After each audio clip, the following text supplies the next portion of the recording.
It's about connecting the heart and the brain together, the neural network of the heart and the brain into two organs, a single potent network that opens the door to subconscious programming and beliefs and to healing in our bodies, because it triggers over 1,300 biochemical reactions just from having this harmonization between the heart and the brain that's called coherence, heart-brain coherent.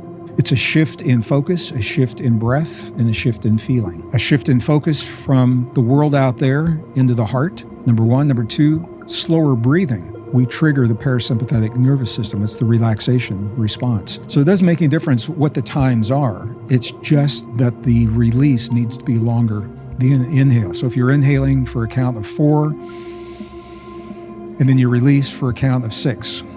And the key here, it's not just enough just to slow it, but you exhale for a period of time longer than you inhale, because we all breathe at a different rate. So, for example, if we inhale 4 counts and release 6, okay, that might work for me. Somebody at, a higher elevation might do it differently. But the point is, when you release, when you exhale for a period of time longer than you inhale, that triggers the relaxation response, parasympathetic nervous system. That's step number 2. And then step number 3 is, while the focus is in the heart, while we're breathing slower from our heart, to focus a positive feeling of gratitude. When we change the way we feel, we're actually shifting the chemistry in our bodies. Most forms of life, including humans, only have a feeling in response to what the world shows to them. We have the ability to have a feeling because we choose to have the feeling.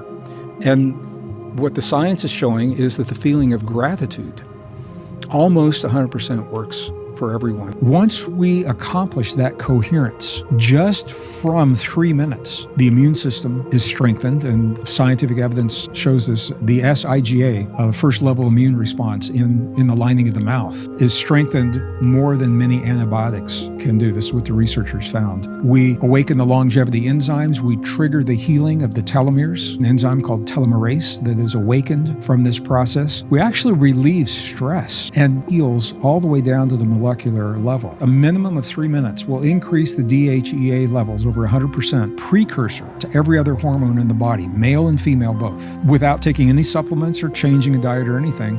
And you decrease the cortisol levels, the stress hormones, by about 23%. The effects will linger for up to 6 hours after only 3 minutes of doing this. This is how powerful we are. So the implications of the ability to self-regulate our own biology, the ability to heal our own bodies, that is a godlike ability that the ancients talked about in the literature. It has been hypothesized that by controlling breathing, the brain is actually attempting to control its own state of mind.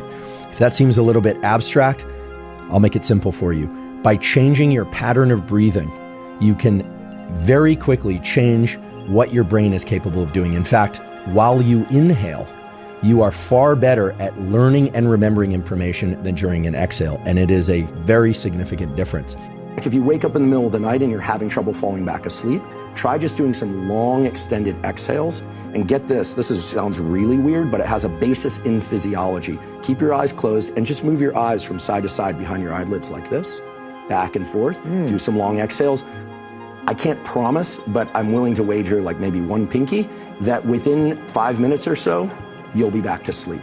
And it's not mysticism. It's because your eyes and your breathing and how you view the world are one of the main ways that you control your levels of stress. The fastest and most thoroughly grounded in physiology and neuroscience for calming down in a self-directed way is what's called the physiological sigh. When you're feeling stressed, you can do a double inhale,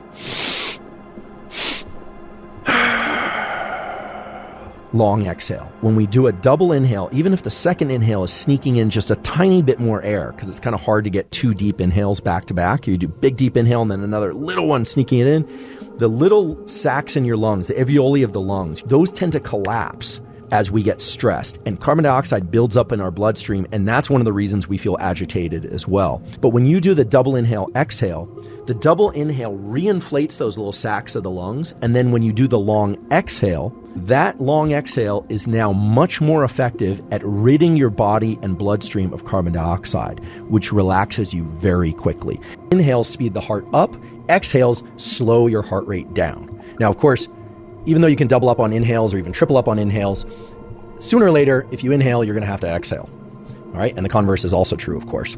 So what does this mean in terms of controlling your heart rate? Well, let's say you are going in for a blood draw, or you're going out on stage and you're stressed. If you have any reason why you want to quickly reduce your heart rate or accelerate your heart rate, well, then you can take advantage of this relationship between inhales and exhales controlling heart rate.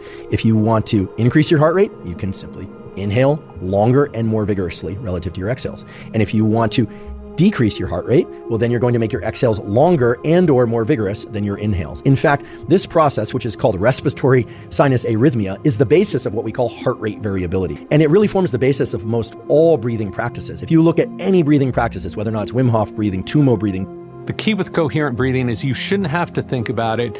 This shouldn't exert really any effort on your part. It should be smooth, easy, and very nourishing to your body.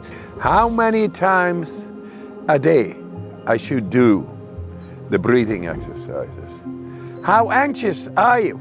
How much cortisol do you have in your body? When you feel you're not nice in the body and you want to rebalance, it's when you do it. You take your time.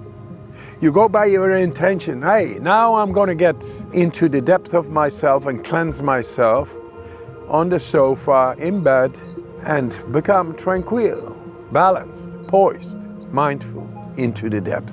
So change your breath, change your world. I think the best way of changing the world is first to change your reaction, what is happening inside your own body, change the way you're thinking, change the way your body is working. Breathing is a wonderful way of doing that. Simply taking a soft and slower breath in and a slower breath out can help relax you. And then by relaxing yourself, you can relax other people around you and have a chain reaction. So it's not going to do everything, but it's a start, and heck, it's free. So give it a go.